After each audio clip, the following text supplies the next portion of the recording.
Hey guys, it's so funny. It was just raining a few minutes ago, but now it's just beautiful. We're in Santa Monica, hanging out near the beach, and I'm here with the founder of Amego. This is Virginia Block. How's it going? Great.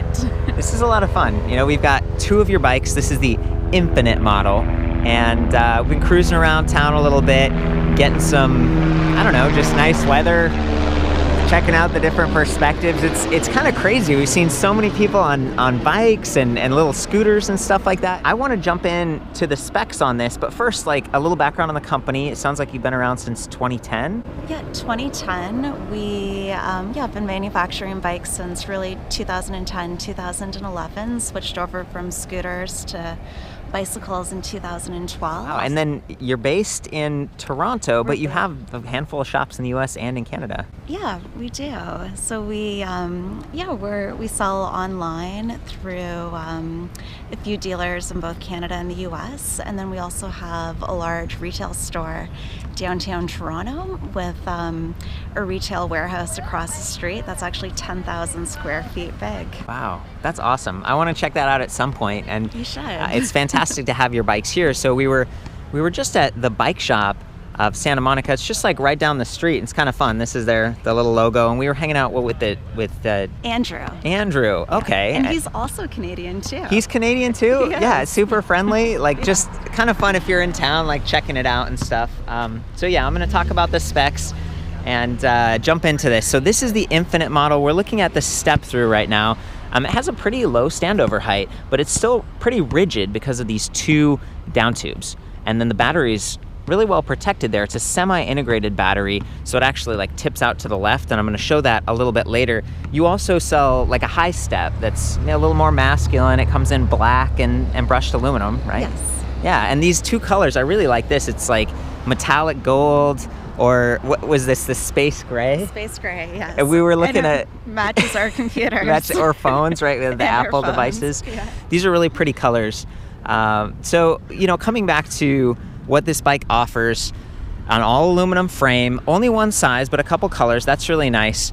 Comfort's a big deal to me, and safety as well. So it's neat that it has integrated headlights. I did notice that you have to like turn it on and off like manually. When I was doing the backlighting of the display, that part didn't activate it, but you know, the display is backlit, which is nice. The battery has a little USB port, so you could always wire up another light if you wanted to. This one's mounted to the suspension arch, so as the suspension activates, the light might bounce around a little bit, and that's not too uncommon, especially with like more value priced bikes. And this is $19.99, right? It is. Yeah, and you've got like a 1-year comprehensive warranty? 1-year warranty. 1-year warranty, okay. That's... It could be longer, but it allows us to have a lower price point. Right, yeah, there's always trade-offs, right? So coming back to some of the other features with safety in mind, we've got the Solo by Spinninga. This uses 2 AAA batteries in the back, a nice reflective surface. It stays out of the way, so you could have a trunk bag, you'd have some panniers, and it comes with these little, it's like a triple bungee strap. And then the tires. To me, the tires are a really nice, they're one of the nicer components on the bike. These are the Schwalbe balloon Big Bend tires. They have Performance Line Race Guard, which is, it's faster, but there's still some puncture protection. Light Skin, which is like a lighter weight sidewall. It doesn't need to be as thick, and that makes the bike a little bit lighter. And then again, the reflective stripe here. These are 27.5 by 2 inches. So 2 inches, it's a little bit fatter. Like, you're definitely getting more air volume, a little bit more comfort. And then 27.5, it raises the bike up a little bit. But again, you have that step through, and it creates a lower angle of attack, so you can coast over these bumps and sticks or what have you, and feel comfortable. And then the Suntour NEX suspension fork, this is a bit more basic. It's a spring fork, not as light as air, but it does have some clicker adjusters under here. You actually have to take these caps off, and underneath there's a preload clicker. Okay, so see what I mean? There's a little bit of doing, but once you actually, there we go, you get it off. You could use a quarter, and you can stiffen it by turning to the right or loosen it. And that really has to do with your body weight. So I'm like 135 pounds. I might loosen it and get that nice cushy feel. If you're heavier and you're bottoming out that suspension, or you're stopping and you're feeling a lot of dive, you could dial that up. So you want to do these both in tandem, both to the right. It's nice that it has a suspension fork, quick release on the front. This is a standard 9mm skewer. And then in the back, we have, I think it's 11 or 12mm threaded axle with nuts. And then there's the motor power cable. So I love how they've got this little derailleur guard. It protects the derailleur if the bike tips or if someone kicks it at the bike rack, and it protects that motor cable. This is one of the points of vulnerability that a lot of hub motors have, but it's well cared for here. And then there's this nice slap guard. Das Kit is the drive system manufacturer, so they make the hub motor back here, 500 watt, nominally rated, internally geared motor. Hides pretty well behind that 8 sprocket cassette, 11 to 32 teeth, Shimano Acera. That's several steps up. It's not too bad. And then there's 180 millimeter hydraulic disc brakes on this bike, which I really like. Great stopping power. And then this black thing here, this is actually the controller. It's got 9 MOSFETs, 18 amps, so it's a little bit zippier, a little bit peppier, and they externalized it, I think, so it could, dissipate heat a little bit better, and then maybe they could pack more cells into the battery and get it right there on the frame. Pretty low, pretty centrally located. It's a well-balanced bike. We were actually lifting it up by the saddle to weigh it earlier, and the bike tipped forward. So it's not very rear heavy, even though it has these plastic fenders. Actually, these are alloy. How can I? Yeah, okay, no wonder. We were riding along, like alloy fenders tend to be a little bit sturdier. They're not gonna rattle around like plastic does. But if you really hit them, they can bend a little bit. So that, there's always the trade-offs. They've got pretty good coverage, the little rubber flaps and stuff. Especially up front, if you're turning the bike and your foot's way out here on the pedal, that mud flap there, see, it clears right out of the way. It's not as unforgiving as the aluminum themselves. So this bike does weigh like 59.1 pounds. It's heavier, but that's because it has the fenders. It has this really high capacity battery pack, 48 volts, 13 amp hours. The pack itself weighs like 9 pounds. But coming back down to that little USB port here, you could take that off the bike and use it as like a backup powered source for your phone or for whatever. And while you're riding, you hook up the light or maybe your phone or a GPS or even little speakers or something. Sometimes you see that in Santa Monica, people just like cruising down the boardwalk with, some speakers jamming. 5 volts, 500 milliamps, but I would recommend getting a right angle USB adapter and then keeping the wires kind of close and out of the way, because as you pedal, thankfully your feet are back here, so hopefully you're not going to get too close to that. I do like the position. I don't love the position of the charging port down here. It's this little rubber cover here, because if you're charging and then these crank arms pass by, it could kind of bend that or just get snagged. It's nice if that's a little bit out of the way, but again, this is not too uncommon. And then that little rubber thing seats. It's actually seating pretty well. The older version of this, really tough to get in there, and this one, it's working a lot better. The kickstand, however, is in the way, so you kind of get pedal lock if you're trying to move the bike without stowing the kickstand first. And it's one of the minor complaints that I have sometimes. It's nice if the kickstand's back here, but then you're a little bit crowded because of those really big disc brakes. So do you want the stopping power or the kickstand? There's a lot going on here, and I think it's laid out fairly well. Again, Tektro hydraulic disc brakes. We come up to the levers here, 3-finger. Hydraulic is nice because you can adjust that set screw and bring them in a little bit more if you want, if you have smaller hands or you're wearing gloves on a cooler day. The flick bell, the Velo locking ergonomic grips, so they're not going to spin while you're riding. Trigger shifters, the 8 speeds, and let's see, the high gear just goes that way, but then you can do multi-shift on the low gear, like 3 clicks at once, which is really nice. Adjustable angle stem. This is a pretty cool feature. You kind of slide that little lever down and then open it up, and then see how adjustable they are. I mean, you can really angle it forward or up or whatever to fit you as you also drop the saddle down low. There's actually, it's a pretty versatile platform, but keep in mind, if you're a larger rider or you're going off curbs a lot, tighten this bolt, because otherwise, even when it's in the locked position, sometimes the handlebars can kind of lurch forward on you if you really strain them. That's just the way it is with this Pro Max adjustable angle stem. I've seen it before, and it's just a point of caution for you. Then coming back to the rear again, I like that the hub motor, it just kind of stays hidden behind that disc brake. 36 spokes, and they're a little bit thicker. These are 13 gauge, which is kind of nice. So just a stronger build on this bike. And I was talking about the stiffness before with the double tubing. Sometimes you get like a single tube design on step-thru bikes, and there can be a bit of frame flex. Not the end of the world, but it is something to just kind of consider when you're looking at these step-thru bikes and what kind of rider you are, your body weight. I like how some of the cables are internally routed. It looks like the hydraulic disc brake line is not, but it's actually fairly protected down here, and it runs right past the cadence sensor. So This is it's like a sealed compact cadence sensor.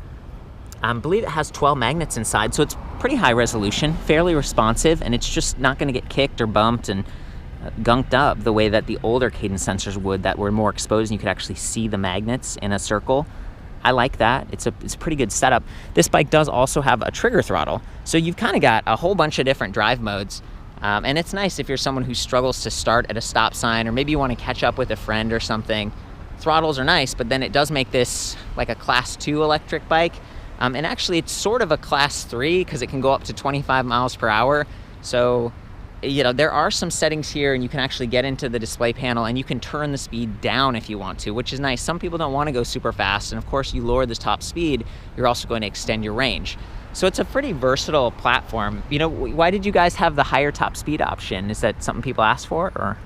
It's something I personally prefer, and a lot of our riders do. They don't like to get that cut off when they hit the 20 miles or 32 kilometers an hour. Yeah. It allows you to pedal on top without being stopped. You said that, we were talking back at the shop, a lot of your customers are like delivery riders in Toronto, people who are going around in the snow and they're dropping stuff off. And yeah, it's a real true testament to our bikes. We have Fedora and Uber Eats riders who are out 10 hours a day in the slush, the snow, the rain, and this bike has been really proven to be the most reliable one we sell. Very bulletproof, waterproof connections, and yeah, it's only ever mechanical problems that we ever do. Flat tires and stuff? Yeah, flat tires, changing the brake pads, because we, like our guys or our riders, they'll put on 20,000 miles sometime in a year. Wow. So it's outstanding.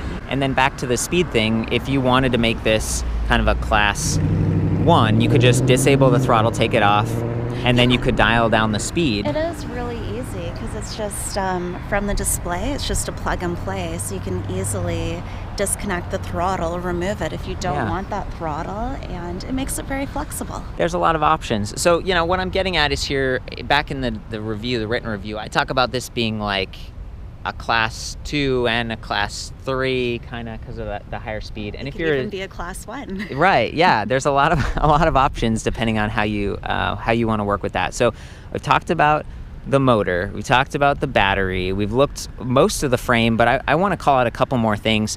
It's 48 tooth chain ring up here, and there's this nice alloy guard on the outside, so if you come into contact with a curb or something, it's gonna protect the teeth, protect the chain. It doesn't have a full guide. You know, it'd be nice if there was another plate on the other side so the chain couldn't bounce off, but this gives you at least 50% of the way. You know, it's gonna keep it on track pretty well. It looks relatively nice. 170 millimeter crank arms, pretty standard, and these nice Welgo platform pedals with non-adjustable pins. This is nice for snow or whatever. You know, the snow can kind of like squish through. Alloy is more rigid than like plastic, and they're tougher than the little cage ones. So I think that's a great choice, especially for like people in Canada. I love that there are bottle cage bosses on this sort of top tube here.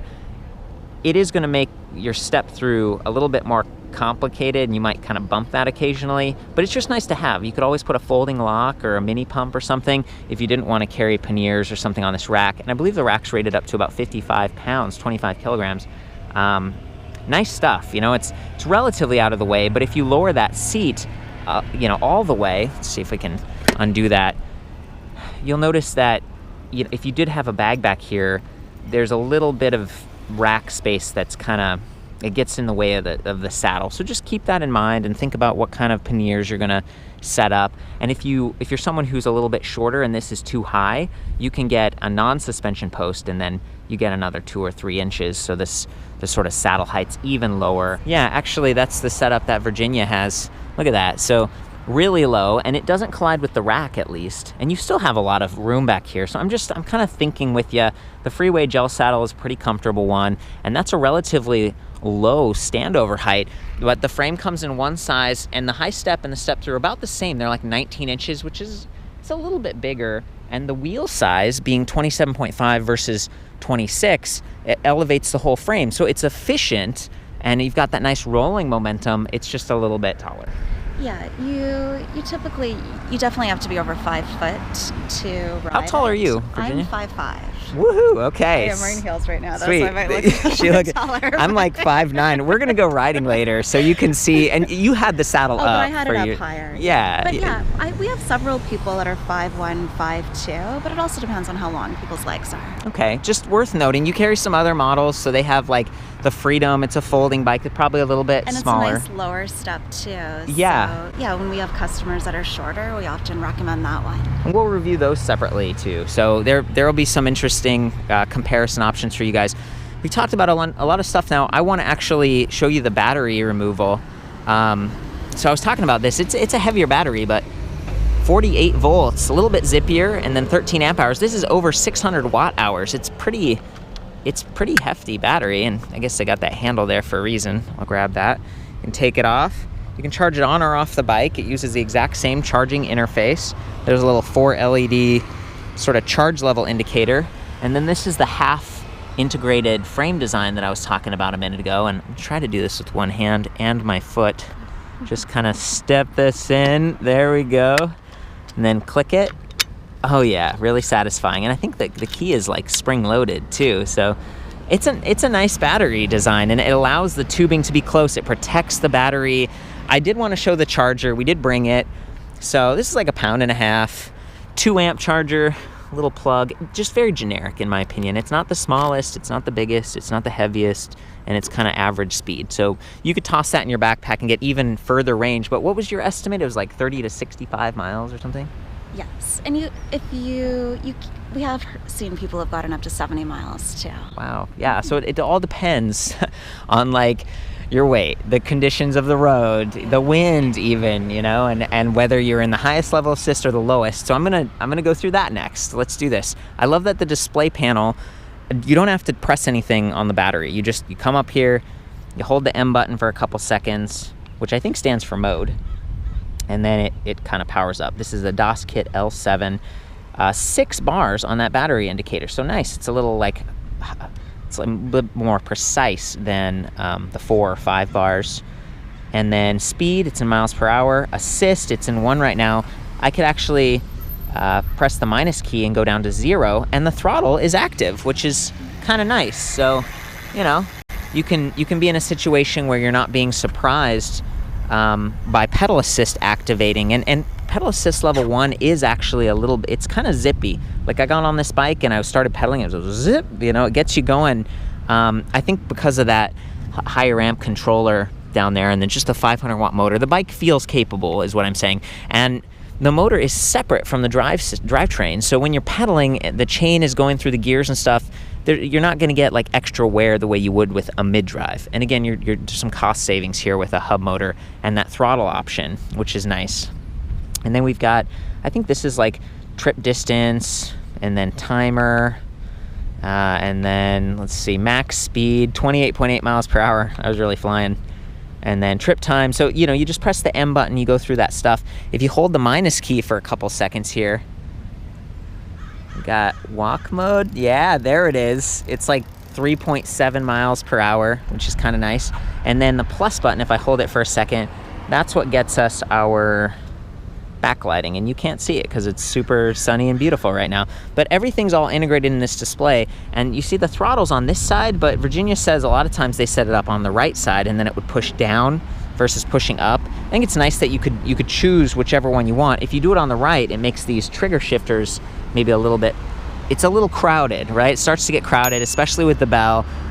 The display, sometimes there's the middle display, but with this adjustable angle stem, it can be a little bit tough. It can get in the way. So I feel like this does a good enough job, but look, I am reaching over a little bit. You can't really remove this if you're parking. You can't adjust for glare, but it's not super big. So this is what you get. What you see is what you get. I like the brake levers. Maybe we should fix the saddles and go for a ride. Did I miss anything, Virginia? No, I think that was very thorough. Sweet, that's the goal. High five. Boom. Okay, guys, I'm up in level 6. Pedal assist, which is the highest, and I noticed that you can go all the way around. So I can press plus, it goes back down to 0, so you don't have to be like 1, 2, 3, 4, 5, 6 all the way down. It's a little thing, but it's something that I like. Also, The seat post, it's 27.2 millimeters, very standard, and I think there's like 40 millimeters of travel. It's a really basic suspension post, but combined with that saddle, the slightly wider tires, you know, the fork, it's a comfortable bike, and you could always upgrade that to something a little bit fancier if you wanted. So I'm pedaling this crank arm out of the way. I'm gonna hop on this thing, and I'm just gonna do some riding.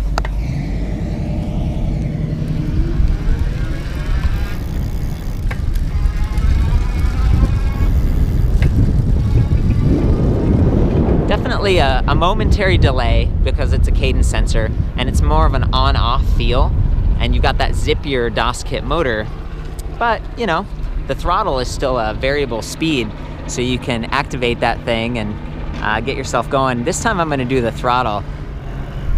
Notice that the fender was bouncing a little bit, but not making noise.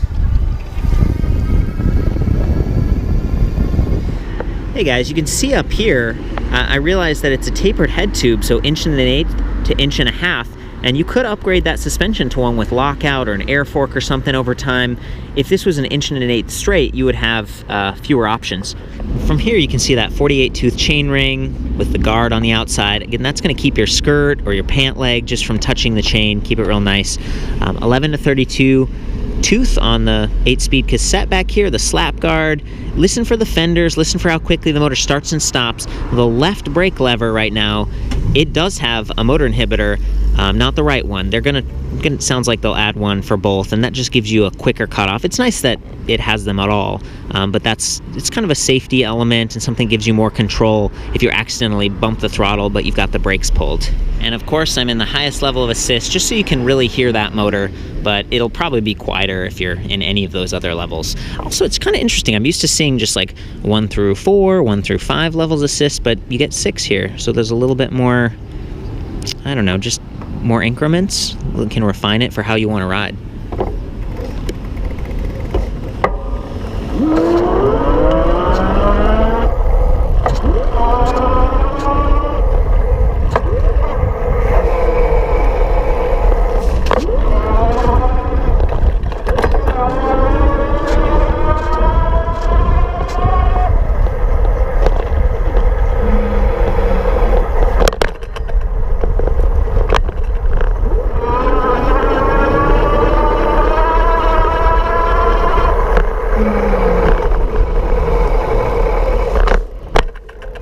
And it's pretty stable. You know, the slightly bigger tires. There you go.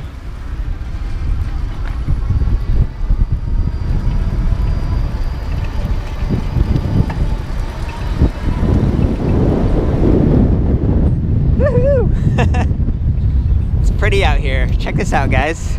The palm trees, and there's the boardwalk with that big Ferris wheel or whatever in the distance. It's a good time. Boy, indeed. Well, guys, that is the Infinite from Amego. It was nice to hang out with you for this review, Virginia. Always cool to get the background and all the company info. What's your website? Amego EV for ElectricVehicles.com. Okay, fantastic. But it is spelled AMEGO, and it's meant to be a bike that gets me where I need to go. That's what that stands for? Yeah. Okay, Very yeah. few people know that. It's like, I speak a little un poquito español. I thought it was just like my friend, right? It's also friendly. Yeah, a bike that gets me where I need to go. Okay, cool. I have measured the length, the width, the standover height, all the details that I do back at the site, so you can get some idea of, you know, how this will fit your lifestyle. I hope that helps you guys. Have fun out there. Of course, ride safe. Hey, so we made it back to the bike shop in Santa Monica, and this is Andrew. How's it going, buddy? Great, how'd it go? Dude, it's awesome. We had a fun time riding out there, looking at the beach, the trees, just so many bikes. How's the Amigos though? They're awesome. Oh, of course. These were a blast. This is a really fun bike to get out on. I think it fits so many applications. And actually, since we're back in the shop and it's a little darker, I thought I would boot up the display and show the backlighting here quick. So if you hold the plus button, 1, 2, there, 3. look at that, really nice. You can see how fast you're going at nighttime. That's right, it's important. And then down here, this is the backlight I was talking about. So there is the independent button. You kind of turn it on and off like this. Remember to turn this off after you're done riding, because it's not powered by the main battery. And if you leave it on, you know, you have to replace the cells more occasionally. That's one of the things. It's not integrated, but the headlight is.